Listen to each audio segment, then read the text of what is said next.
Hello, class 8 and 9th or subject science and our topic sexual reproduction. We already studied about the reproduction and its type. Now, today we will read in detail about sexual reproduction.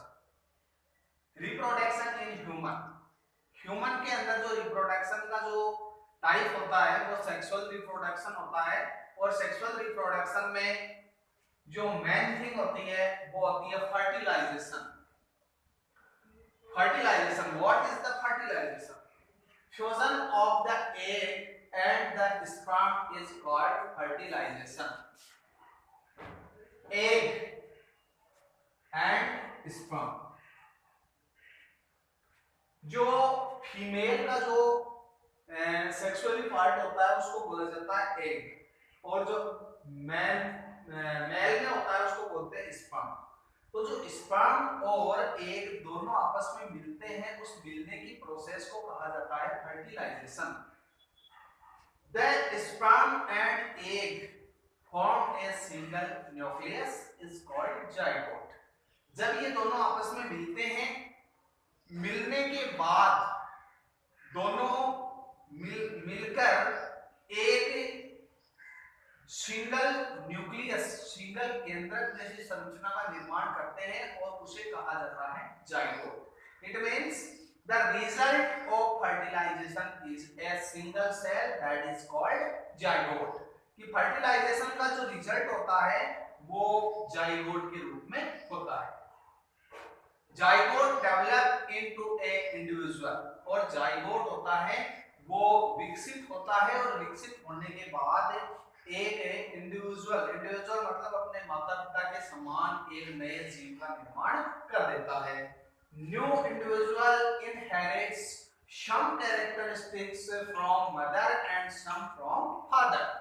जो नया जीव बनता है उसमें कुछ लक्षण माता के होते हैं और कुछ लक्षण पिता के होते हैं, अर्थात दोनों के लक्षण आपस में, उन दोनों के लक्षण उस नई संतति में होते हैं.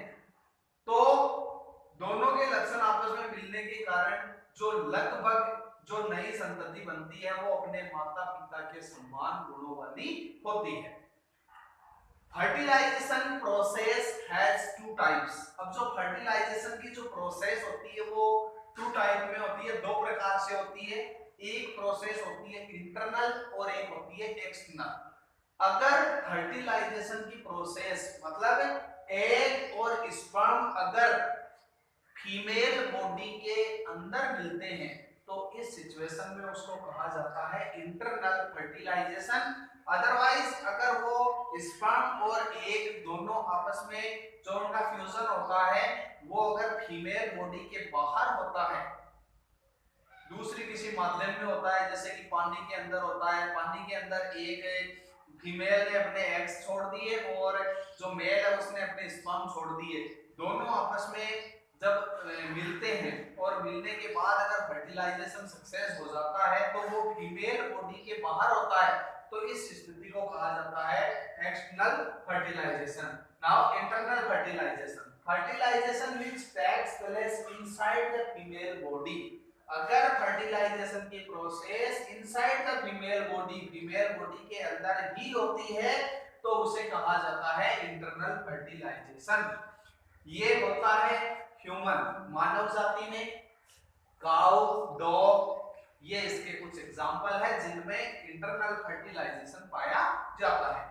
Second, external fertilization. External fertilization which takes place outside the female body is called external fertilization. अगर फर्टिलाइजेशन की प्रोसेस है वो अगर ह्यूमन बॉडी के फीमेल बॉडी के बाहर होती है, लाइक वाटर के अंदर होती है, तो ऐसी सिचुएशन में उसे कहा जाता है एक्सटर्नल फर्टिलाइजेशन. एक्सटर्नल फर्टिलाइजेशन के एग्जांपल के लिए फिश एंड फ्रॉग, जो एक्वाटिक एनिमल्स हैं उनके अंदर ये एक्सटर्नल फर्टिलाइजेशन की प्रोसेस है वो पाई जाती है.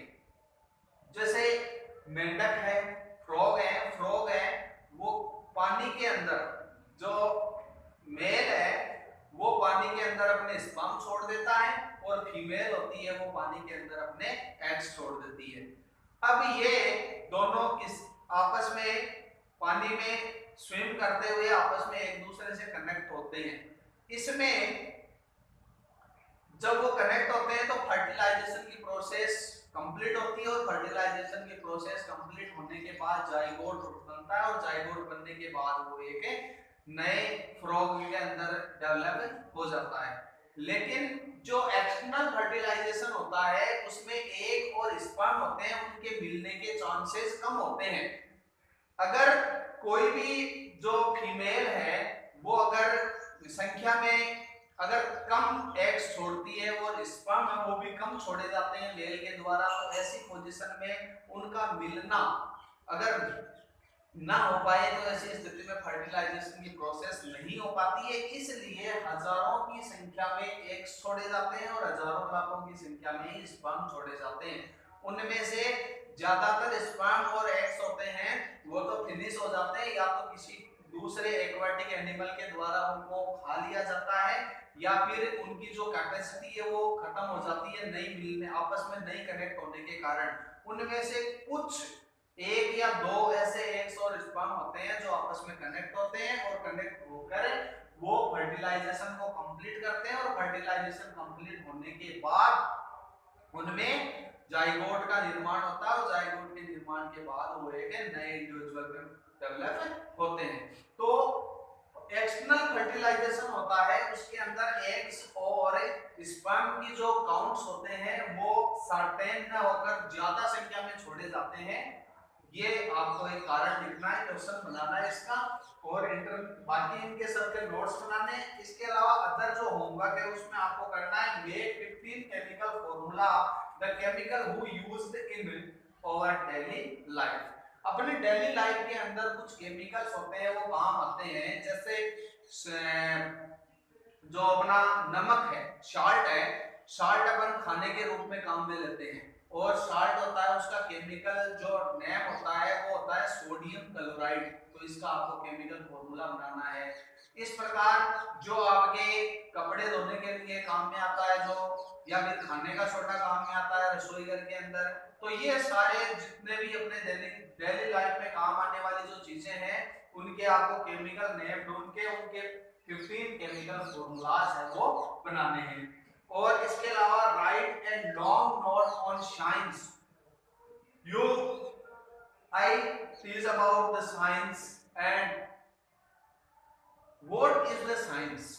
साइंस क्या है, इसकी क्या कौन कौन सी ब्रांचेस होती है, क्या इसका काम करने का तरीका होता है, किस प्रकार ये एक्सपेरिमेंट करते हैं, ये सारी चीजों के बारे में आपको एक लॉन्ग नोट है वो साइंस के ऊपर लिखना है।